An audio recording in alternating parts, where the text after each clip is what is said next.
भारत के इतिहास में कुछ ऐसे महान व्यक्ति हुए जिन्होंने समाज की सोच बदल दी। ने समाज सुधार जागरण कर उन्हें भारतीय पहान से मंद भी लिया। राजा राममोहन राय का जन्म 22 मई 1772 को। उनके पिता का नाम रामकांत राय और माता का नाम तारिणी देवी था। बचपन से ही वे बहुत बुद्धिमान जिज्ञासु थे। राममोहन, तो ये कैसे काम करता है? उन्होंने संस्कृत, फारसी, अरबी और अंग्रेजी जैसी कई भाषाओं का ज्ञान प्राप्त किया।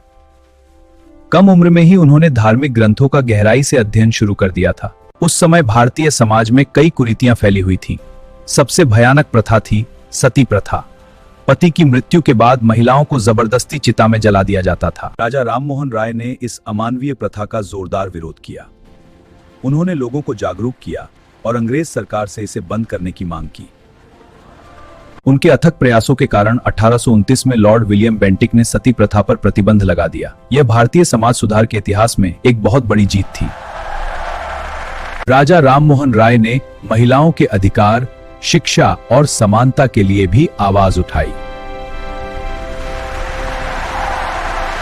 1828 में उन्होंने ब्रह्म समाज की स्थापना की।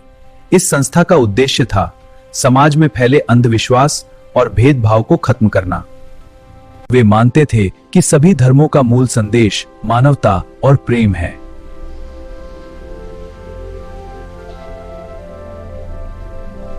राजा राममोहन राय आधुनिक शिक्षा के समर्थक थे। उन्होंने विज्ञान और अंग्रेजी शिक्षा को बढ़ावा दिया। शिक्षा ही प्रगति की। उनके विचारों ने भारतीय समाज को रूपांतरित किया। उनका मानना था कि शिक्षा ही समाज को आगे बढ़ा सकती है। शिक्षा से ही हम गरीबी और अज्ञानता को मिटा सकते हैं। और तुम मेरे बच्चों वो भविष्य हो। 1833 में इंग्लैंड में उनका निधन हो गया, लेकिन उनके विचार आज भी करोड़ों लोगों को प्रेरणा देते हैं।